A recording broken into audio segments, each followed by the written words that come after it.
Hey everyone, this is your favorite Chicano in politics, Christopher Sanchez, and you are now tuned into another episode of the Mesa Verdes podcast, where we bring to you some of California's brightest and brilliant minds working in advocacy, walking the halls of the state capitol and the legislature. Joining me today is a returning guest, Yesenia Jimenez. Hey.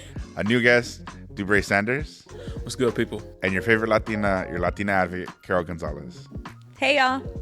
Before we get started, we always want to do a little bit more introductions. And yes, Yesenia, while you were here before, just tell us a little bit more about yourself. I don't think you really told us about like what kind of work you've done and how long you've been in this space. Yeah. So I've been in this space for about close to 10 years now. I started off when I was an undergrad working with Western Center on Law and Poverty while I was an intern. Shout out to UC Center Sacramento for pairing me with such a great nonprofit. And since then have had the great privilege to be a part of various fellowships that have been focused on building a pipeline from community into the building and politics, as well working with legislators and now working with a nonprofit focused on abolishing poverty. And what Yesenia forgot to mention is that she was also working in the Senate budget for the Senate budget chair when she was a fellow in the Senate, which is a very powerful experience to have, right? That's right. So if you want to know how to get the money, go to Yesenia. Don't go to me. But I do know some things. But for our new guest, Dubrea, tell us a little bit about yourself, how long you've been in this space, and what kind of issues do you work on? Yeah, so I've been in I've been in policy for about 5 years. I started as a assembly fellow. Shout out the assembly fellowship program. I was then working in the legislature for a few years. I ended up working my last year before I left the legislature for the Assembly Budget Sub 2 chair related to human services. So that was kind of my bread and butter. I then went over to the nonprofit advocacy space. I've been there for about a year and a half. Most of the issues I work on are everything related to children, K through 12, early childhood education. I also do a lot of public safety, i.e. criminal justice type of work. But yeah, thanks for having me on. No, of course. And, the other thing about Dubrea is that, we often bring a lot of people from Southern California. And I think you might be one of the first guests from the Central Valley, actually. Yeah. So you're from Bakersfield. Unfortunately. Unfortunately. Fortunately, see, this is why we come after them. No, that's horrible. Well, so what teams do you root for then in Bakersfield? I actually don't have, they don't have teams. Everybody's either like Cowboys fans or Raiders fans. Both are gross. I'm part of the nation. No, yeah. I don't. I'm a big football fan, so I don't have a team per se. Yeah. But I'm just a junkie. Wow. Yeah. It sound like a political answer. Like I don't have a favorite. I love you guys, everybody. Oh no, I hate the Cowboys. I hate the Raiders. Well, that's good to know. Wow, but I want to be invited back. I can already tell. Yeah, that's not this episode.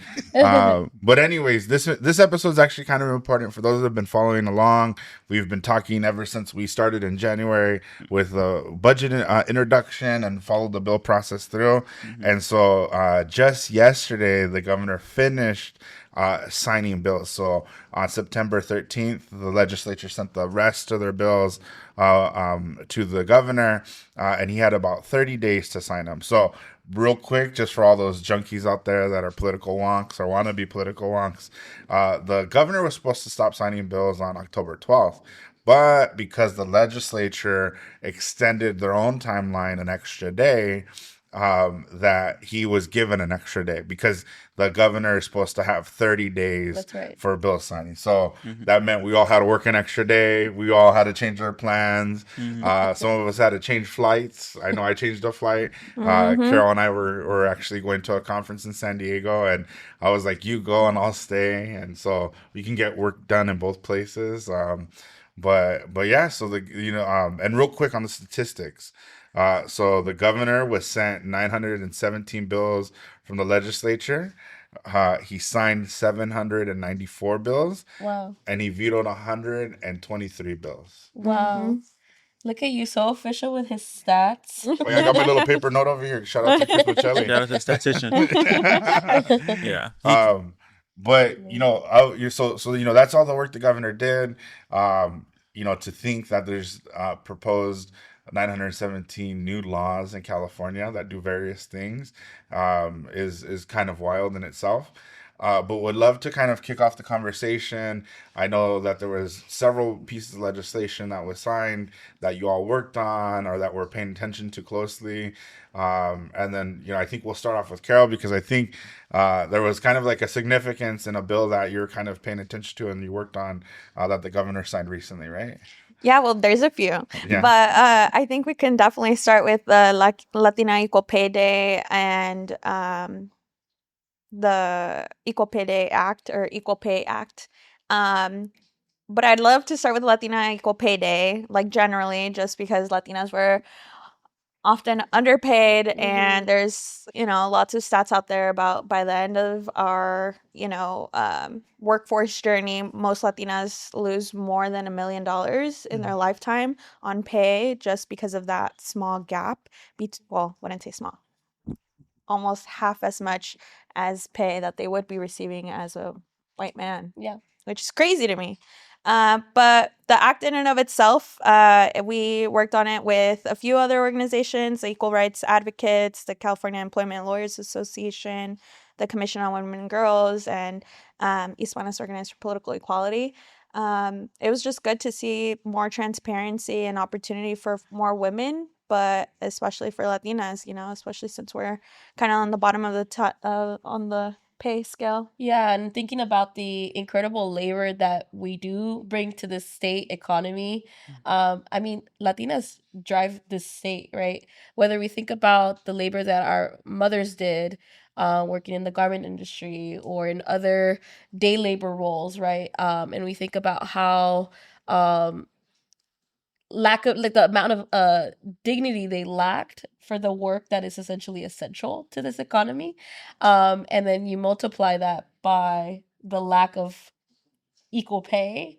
It really does show you the need for these types of pieces of legislation, not only I think symbolic, but also making an actual step towards getting us to a day where we won't face similar inequality for being born a specific gender, for being born a specific color or ethnic background. So shout out love to that. Carol for getting it done for the Latinas. Well, yeah, it's a win for everyone, honestly. But yeah, it's a national issue. Just hoping to see some change in data and stats and pay in the coming years, because the pay gap widened after the pandemic.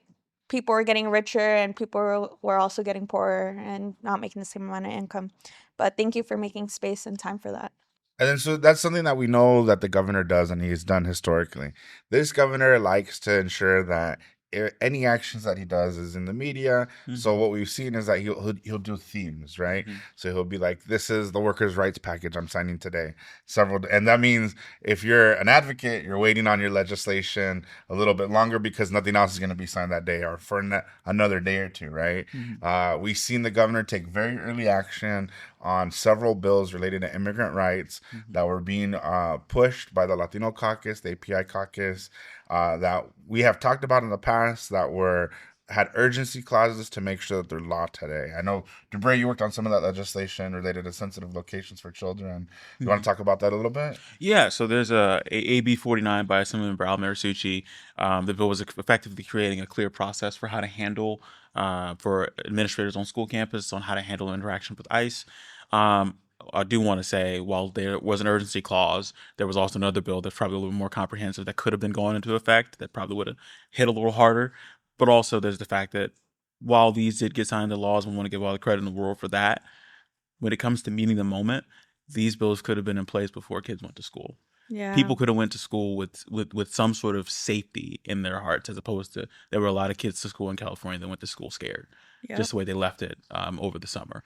Also, we knew this was going to happen after the election, and we did have some early action in January of this year that was dealing with the fires and dealing with the Trump proof in California. We just didn't we just didn't ICE proof our schools. We had an opportunity to allocate funding, to do a lot of this work, to start it early, to say, hey, as soon as this year starts, we're working on making sure our schools are safe. And it took most of the year, and we didn't even manage to get it done before the School started again this year. But again, all props. Those bills are going to be really impactful because it's going to make it very clear that an ICE agent is not going to be able to just walk onto a school campus without a judicial warrant or a court order. And even then, they're going to have to make sure there's documentation of, like, we need to name, we need to be able to confirm that you're even with ICE, because we have a lot of people masquerading as ICE agents. There's some bills to address that, kind of, but it was a good thing. There's also a bill, AB 495 by Assemblymember Celeste Rodriguez. It was great, but it also unfortunately wasn't with that package of bills that you're mentioning that he signed and did the press conference for. He did release a press release about it, but this bill was actually addressing child care facilities, friend and family, which is a little bit different than center-based because they're a little more familiar with working with law enforcement of any kind. But that bill was kind of doing a lot of that same work as AB 49, but for child care providers, making sure they have the right training, those sorts of things. I mean, with 495, again, it was really providing those protections for friend and family-based child care providers. And a lot of the times, like, these are people that are opening their homes and they actually operate as like second parents to a lot of folks, and they don't have the training, or they're just as qualified to do the work, but they don't operate and work with law enforcement that often. They don't need to because they're working out of their home. So it was a good bill. And I think a lot of the rhetoric around that one was, again, folks complaining about human trafficking. And also, I think when we're looking at these sorts of bills and having these conversations, the trustworthiness of somebody who's bringing up a concern about something should also be, you should also think about, do they actually care about the issue that's causing the need for the bill? And a lot of times when I'd be in committee or I was seeing any sort of press releases, the people that had problems with the bill didn't actually care about the reason we needed the bill.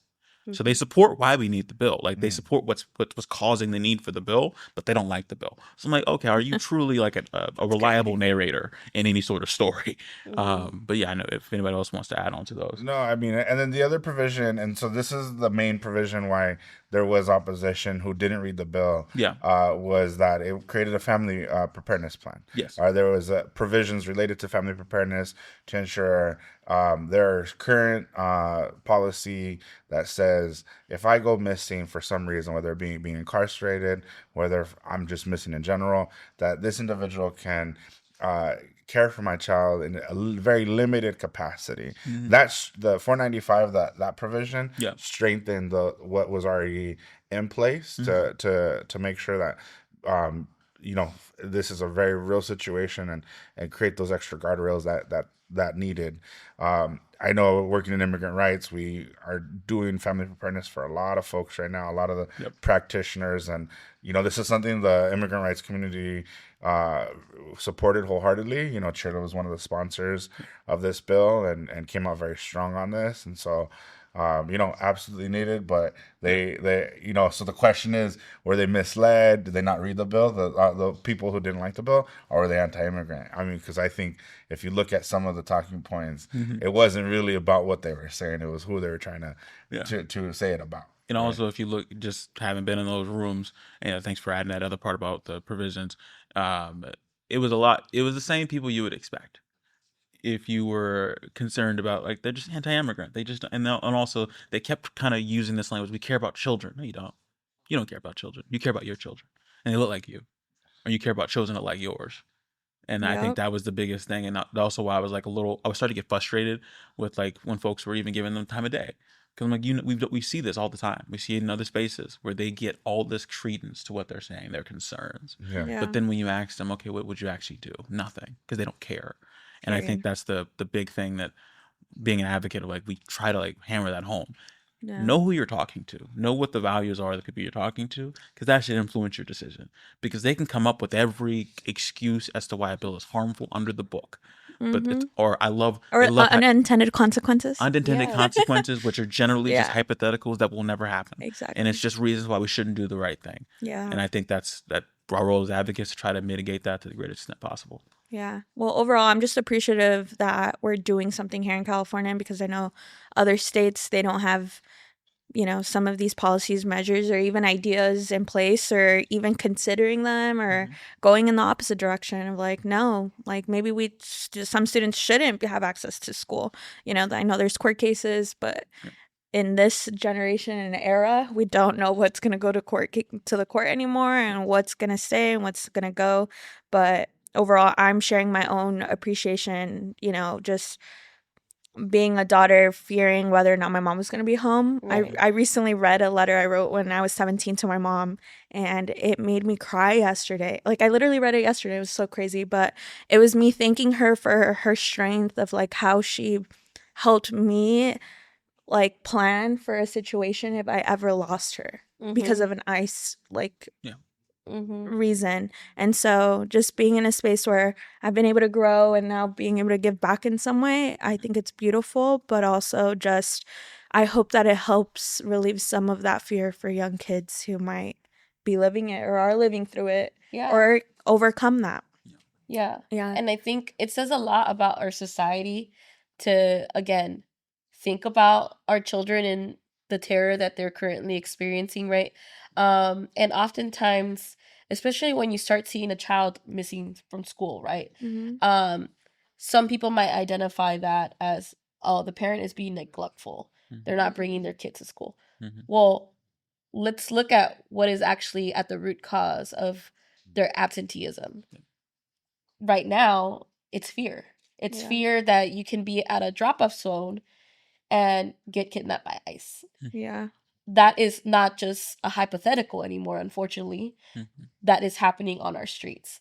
And having these types of plans not only ensures that our children feel safe, our families feel safe to take their children home, but it also creates an additional layer of like, for us as neighbors, for us as people who live in the state of California, it shows a message to our immigrant families that we care about you, that we see you, and no matter what happens, we are here as a community to take this on. And so I wanted to add in here that we're really happy that the governor signed AB 461 by Assemblymember Aarons, which essentially removes the criminal penalties and fees that a parent experiences when their child is considered chronically truant. You know, unfortunately, this was crafted over a decade ago in a way to try to reduce truancy amongst our children by penalizing the parents, right? And we've seen how backwards that impact has been, unfortunately, right? Because that's not the cause. No. That's not the root cause of what's causing truancy. The root cause is often poverty. The root cause is often something that is beyond the control of a parent. And so with the governor signing this, it also recognizes that our parents are not at fault of student absenteeism. There's something larger happening, and hopefully we'll continue to build the steps to make sure that we're actually getting to the root cause of what our students need and deserve. So thank you, Dubrea, for leading a lot of that work, and Chris too. And really quickly, too, just for FYI for folks who are listening, our schools get funding based on attendance. So this was kind of the school's way to say, like, hey, we want to get as much money as we can for our students because we have to plan for X amount of students. And so we want to make sure we get funded for those students. And so now with this law changing, it's a win for them, but also a concern more than likely for districts on how do they plan in a fiscal state of mind. So it kind of goes back to whether or not the state's going to address that because their schools need to be funded at a decent level. And, you know, with students not being enrolled in school as much as they should be, I wonder if that's something that we'll see in the future. Oh, definitely. Yeah. I mean, we've been seeing the fight about whether or not to fund schools based on average daily attendance versus average enrollment. I mean, that's been something that came up during the pandemic. And again, we didn't learn enough lessons apparently from the pandemic to do things the right way. To say we didn't come up with the new normal, and we're paying for it on the back end when different cause, same problem, where our schools aren't getting enough funding. And I think that's going to be probably a fight next year and for the years coming as we potentially have a new governor, and hopefully we're able to kind of resolve that issue, because honestly it should have been enrollment, because other states do enrollment, and it makes things a lot more easy, and also it kind of prevents draconian efforts as what we had as it relates to fines. Like, again, we're going to fine poor people because they can't afford to get their kids to school because they don't have a car, because they live outside of the bus range or whatever, and now we're just going to punish them for not being able to afford. Well, back in the day, they would be criminalized too. Yes, to put them in jail. Send jail. Yeah, and then like I was scared of that. Break up a family. Like, oh shit. Yeah.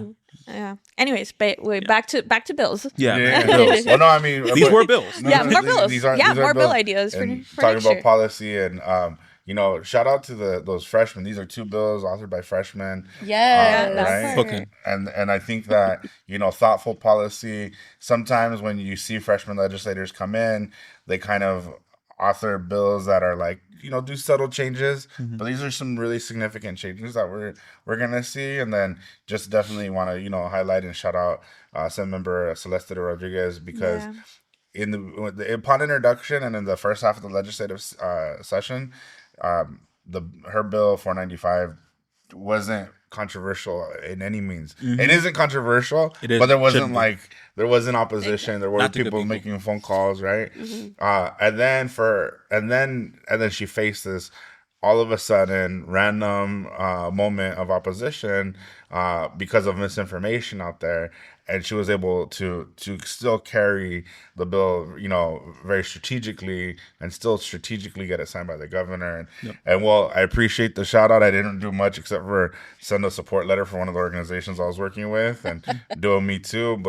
And I actually think when I was looking at the social media post that her and her team posted, I think it was all led by women, by the way. So staff in her office from shout out to Jenna Lee. Yeah, Jenna Lee. Her district staff. Yeah. I think the advocates for women. So hey, all hope, let's go. So I mean, just very important work that she's doing and the team that she's assembled, and so I've only worked for freshmen, and so I very much appreciate. I can just imagine what was happening in those conversations as a former staffer. You worked for a freshman too, no? Yeah, some of Dr. Corey Jackson. And then so I'm sure you know what it's like being in a freshman office. Yesenia had the privilege to work in a very experienced office. Yes, so. I was going to say most office, of then I mine. went to a freshman. So I got both. I got baptized into an very experienced, we're going for the moon because he was about to leave. Yeah. And then I went to a freshman who was also going for the moon, but he had just got there. So I got a lot of experience in a lot of different ways, and I think it helped shape a unique perspective. Yeah. So now I'm able to give staff grace, but also knowing staff is not doing their job right. Yeah. So it's rare. You'd be like, my boss is new. I'd be like, that don't work on me. My boss was new too. You're not new. You're not new. You've been here for 10 years, bucko. So, was there other legislation that you're all paying attention to, or other trends that you've seen that the governor highlighted that y'all, want to talk about? Yesenia, so you talked about Mr. Aaron's bill. Was there anything else like in the anti-poverty, anti-hunger space that you were looking at? I mean, there was a lot that we were especially looking at in the budget, so I want to make sure that before I take us down that rabbit hole of all the different things that happen, not only through the regular budget cycle, but certainly through late actions as a result of HR 1. I think there were a variety of bills that we were keeping an eye out. Unfortunately, we did get a veto on Senator Sasha Perez bill, SB 411, Stop Child Hunger Act. So while that was disappointing, we are going to come back. We always come back because we know that the resources that we're fighting for don't stop just because there's a veto message. They continue on and forward. So we will be back, and Senator Perez is definitely willing to work with us to make sure that we get this signed into law. And there another bill that comes to mind thinking about this long-term effect of advocacy of Yesenia had that bill vetoed, and then now she's gonna continue the advocacy is for many years there have been bills to increase support for those who are incarcerated on the fire lines, right? And I think, Dubrea, you worked on some of that. So you supported a lot of that legislation this year? Yeah. One of the key things was AB 247 by Senator Isaac Bryan. Shout out to him. Shout out to his team and staff. Yeah. My friend Kenny killed it on that one. That Kenny. bill was just signed into law. Again, for all the people that are in college, Governor Act that he waits till the last second on a lot of this stuff. Yeah. He's like, what is that? It's 11:57. Let me sign this one. Let me sign that one. But this bill was effectively ensuring that whenever an incarcerated firefighter is on active duty in an active fire situation, that they'll be paid at least the federal minimum wage. Originally, the bill was going to start at the baseline salary for firefighters, but there was a conversation about that there were some part-time firefighters that actually were only getting the federal minimum wage. So there was some change with that bill. But this is actually a really, really great thing. We have done a little bit of work in prior years, making sure that that they wouldn't be ineligible to serve as a firefighter after being released from incarceration. And that was allowing folks to actually use those skills to build and actually go build a life after they are no longer experiencing incarceration. But this is also, from a financial standpoint, making sure that their work is valued, because they were saving lives. Yeah. We had incarcerated Full people stop. that saved lives, saved communities, saved people's homes, and those sorts of things. And they should have been able to get paid at least a living wage. I mean, federal minimum wage is way too low, and they haven't risen in 30 years. But that's at least that's a baseline of like that your work is valued. You are a human being, because we have other states that have basic slave labor, and that was a great step up for our folks that are currently experiencing incarceration. And just want to give a shout out to Isaac Bryan, his staff. They did a great job. They did a lot of work. The coalition that worked on that bill, it's just can't give enough props to them for that. And from my understanding, this bill has been done several times. Yes. So there's been several attempts to do it. I just have to ask all of us, do you think if it wasn't for the LA fires, the Eaton fire, the Palisades fire, that this would have been signed or not? Like, did that impact maybe the governor's for decision sure. at all, or the conversations? 100%. For I mean, sure. media is so heavily drives, unfortunately, a lot of what we see in the legislature. And I think we end up a lot of problems that way, because it's like, oh, it's the right thing to do when it sounds like it's the right thing to do. And that's a big concern. That's why I'm always like, we knew this was the right thing to do 10 years ago. Like, we know the answers, but it's like, does this make us look good to do the right thing? And sorry. No, yeah, I agree. I feel like politics is also a pendulum. You never know when things are going to be more popular or not popular. And I think we meet the moment when it meets the media's eye. Yeah. And I think so. I agree too. We've heard about so much of the work that our incarcerated firefighters do for several years now. It certainly has come up like closer into the media within the past 5 years. But I think especially as a result of devastation across LA County, especially who it impacted, there was that much more urgency and support. I think that we all overwhelmingly see as a need. And while I'm vibing with Dubrea when he says we should have done this 5 years ago, 10 years ago. Absolutely agree. I'm glad we finally did it.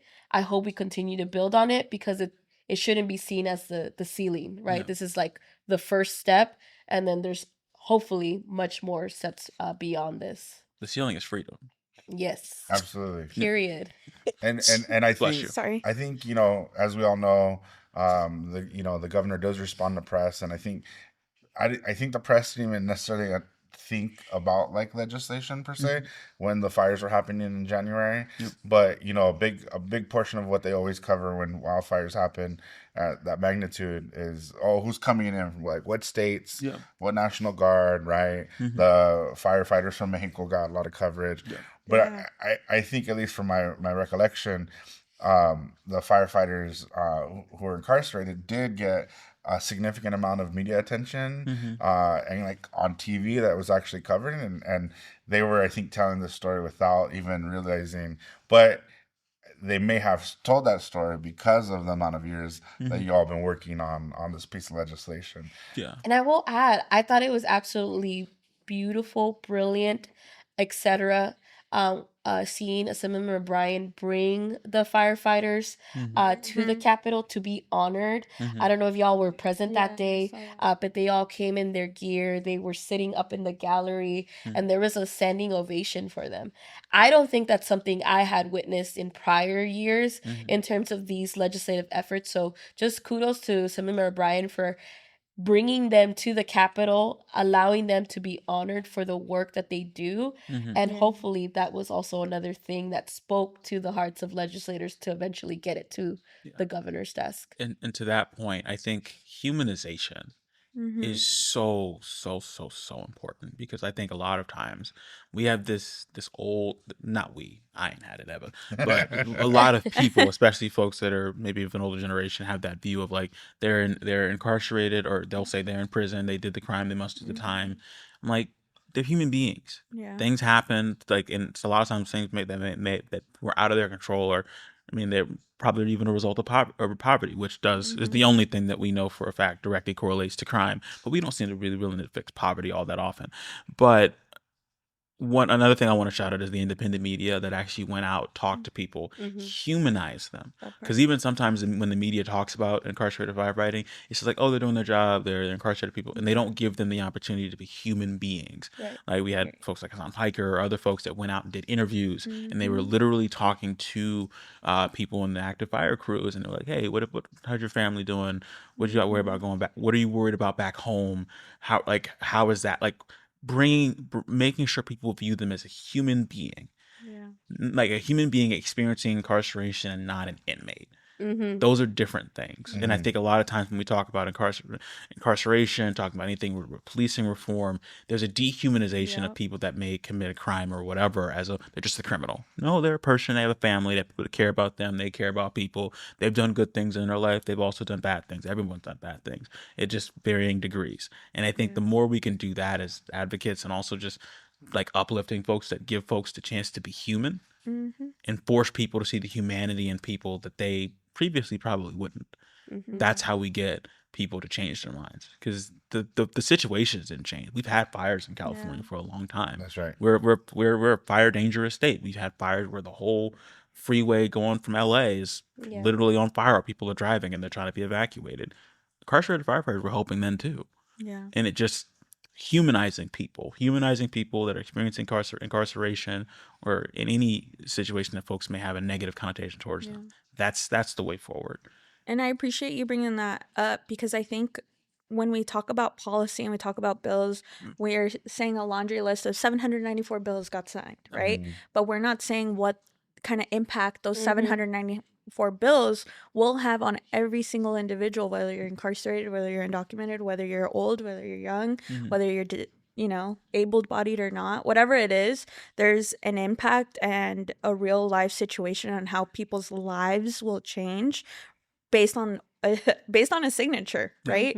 And so really excited to see that finally be signed, along with other bills that we've been working on for years. And there are bills that are going to take maybe the next governor, or who knows how long, until we see change. And I think we can learn a lot from other folks who have maybe introduced legislation years before that maybe didn't really move anywhere with this administration, but might move in the next one. Who knows? And thinking about how you're talking about like humanizing policy and or just people and their experiences, one thing that comes to mind, and it relates to a bill that was signed this year, is the legislative history on street vending. When we first introduced the advocates first introduced a bill on street vending, there was tons of opposition. I would actually make fun of some of the lobbyists, and I was like, Beverly Hills vendors don't want to go to Beverly Hills, but you're opposed to it, aren't you? This is not.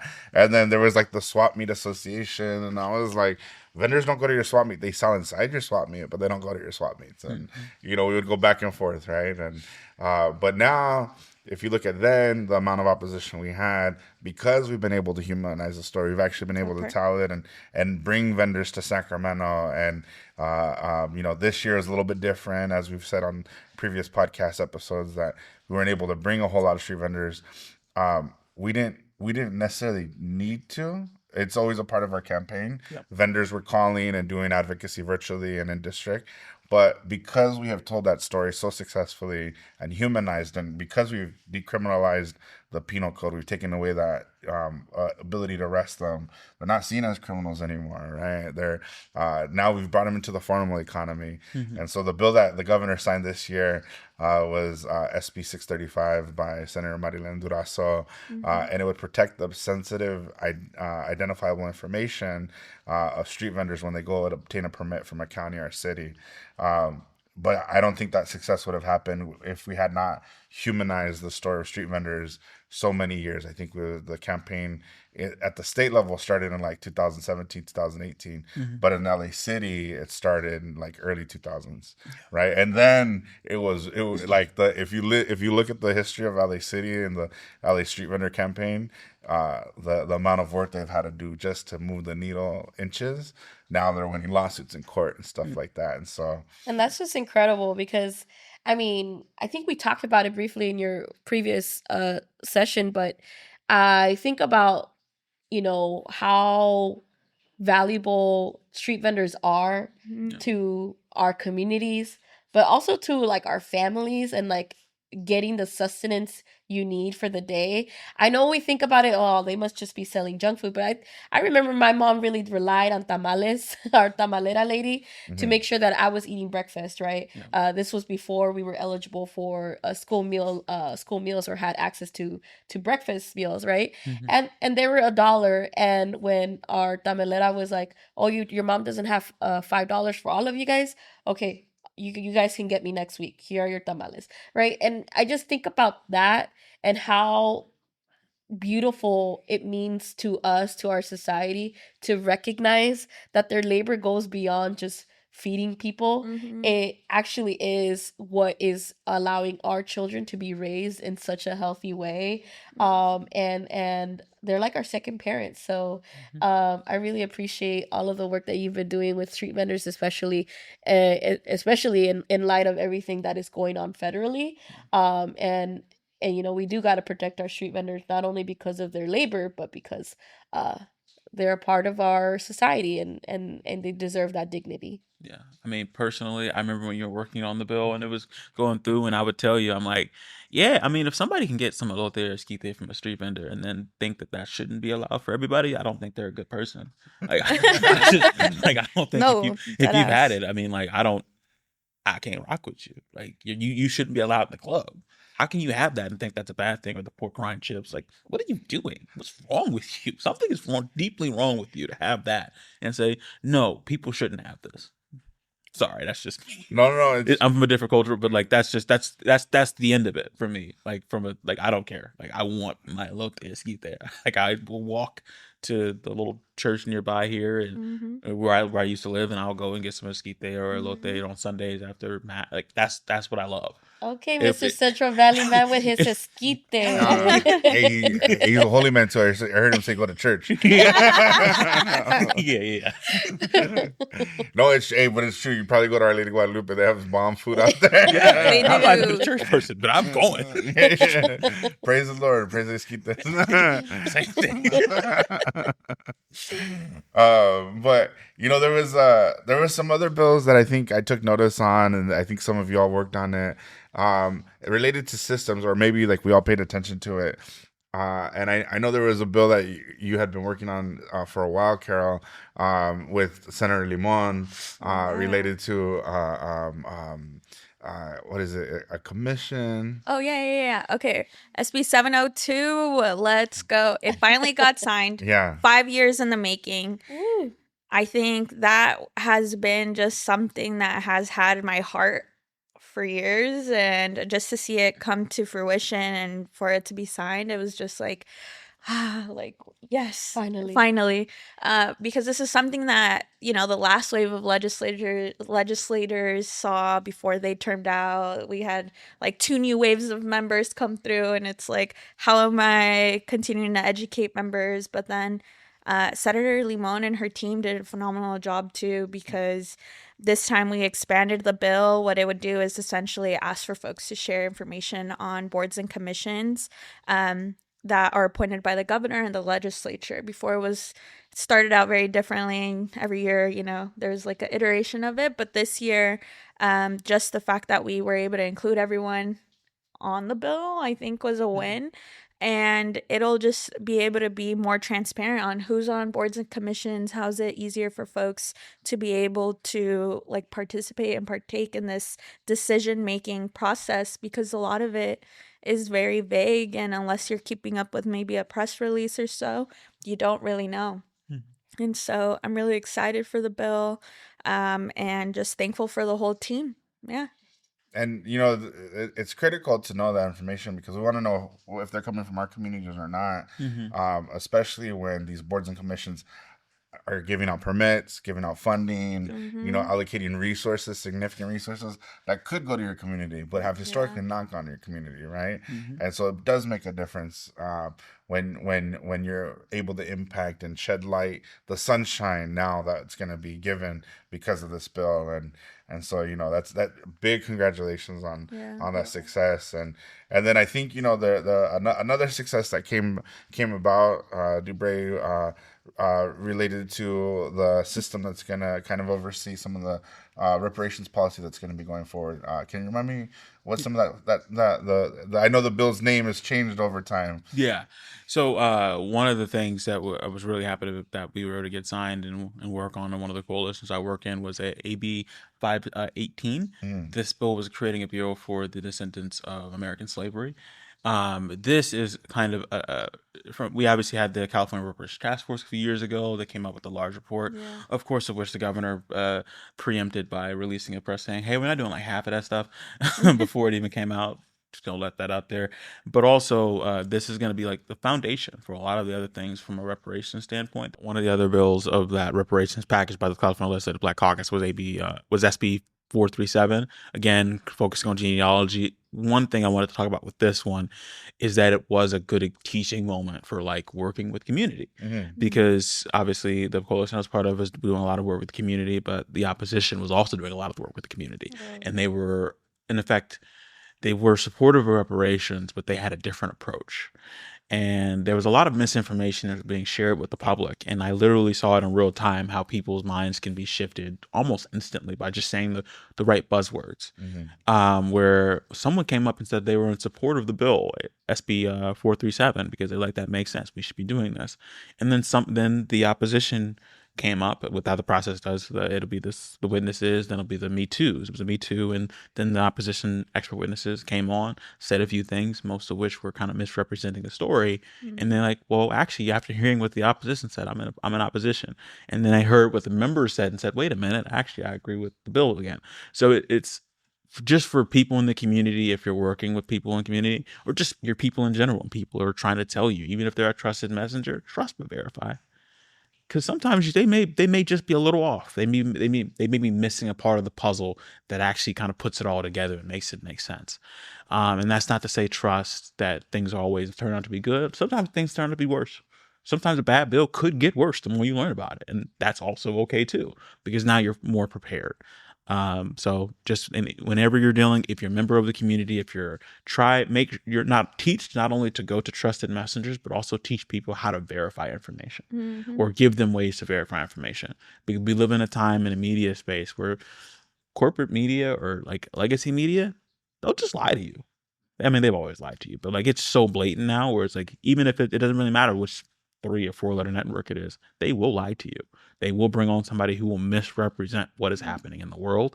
And we people, Californians, Americans, need to be able to verify information, because that ends up to people going to the voting booth and not knowing what's really happening or who's really going to do the right thing. So that was a lesson there, I think, that people need to really, really think about.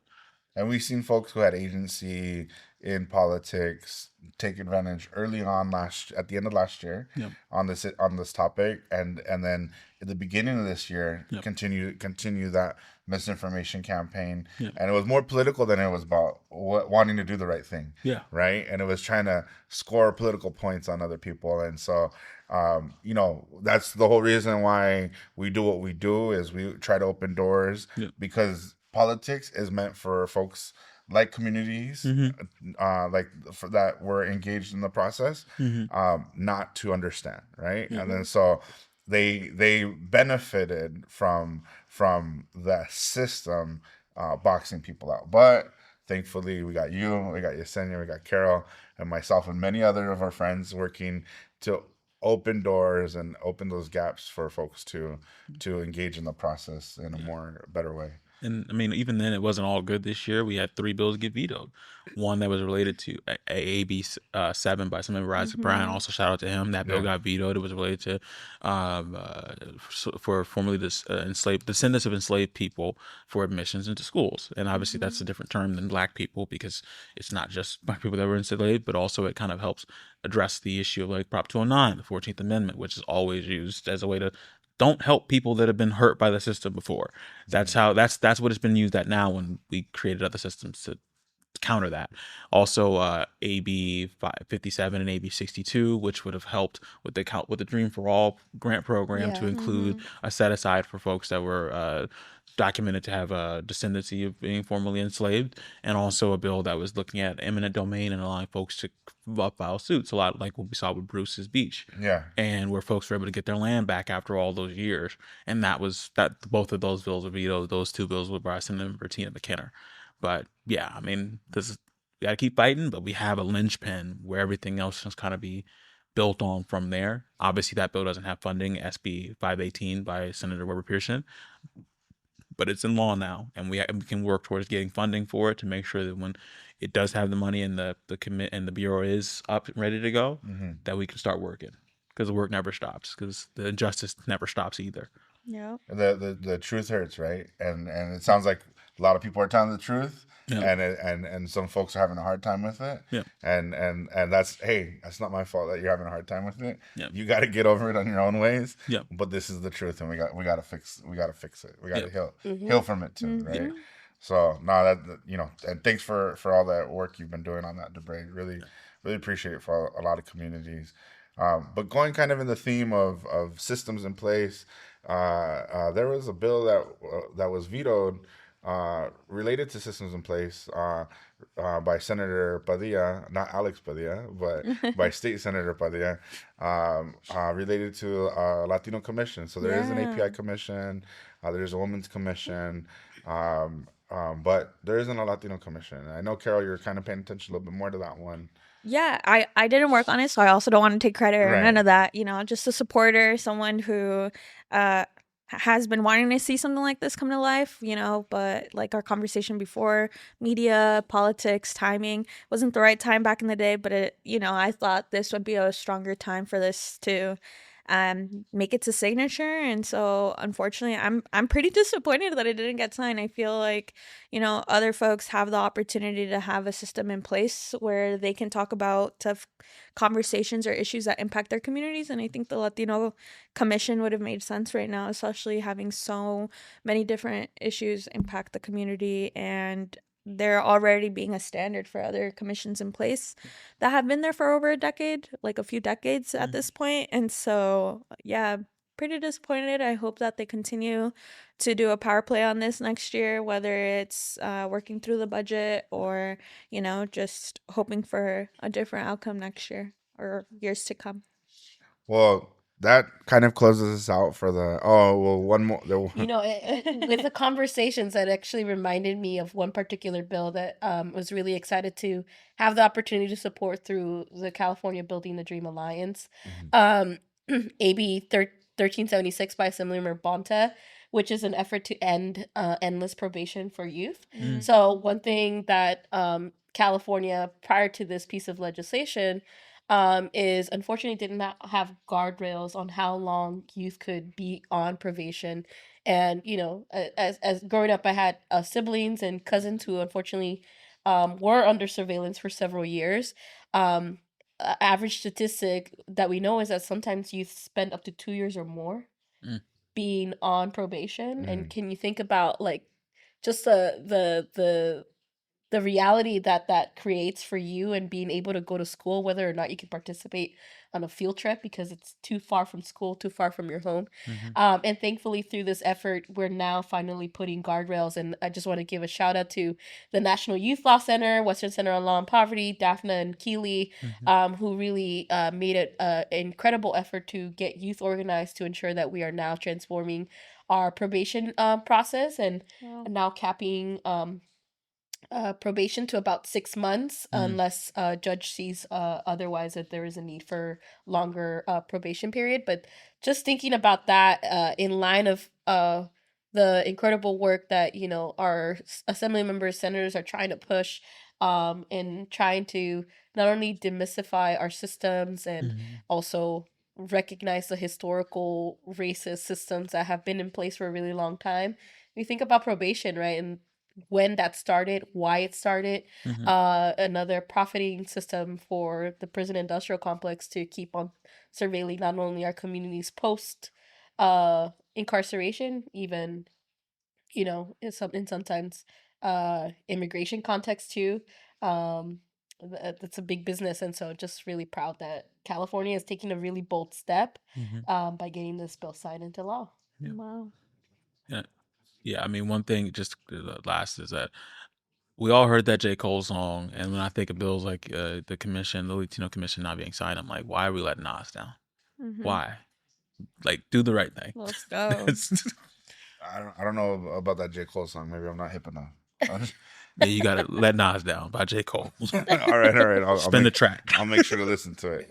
But you know, the last thing I'll say on the probation bill related by Assemblyman Bonta is, you know, the system sometimes tells probation officers, like, you need to catch them, you have to reoffend them, right? So that's why that's so important, is because the thought is, when you talk to some probation officers, so it's like hit or miss, right? It's, you know, which one are you lucky enough to get? Is it someone who thinks that you're always going to be doing bad and they need to catch you in the act? Or is it someone who's going to try to help you reintegrate, you know, away from that system? Yeah. So congratulations on that bill for all the advocates that worked on it. So that brings us to a close for our first part of the podcast.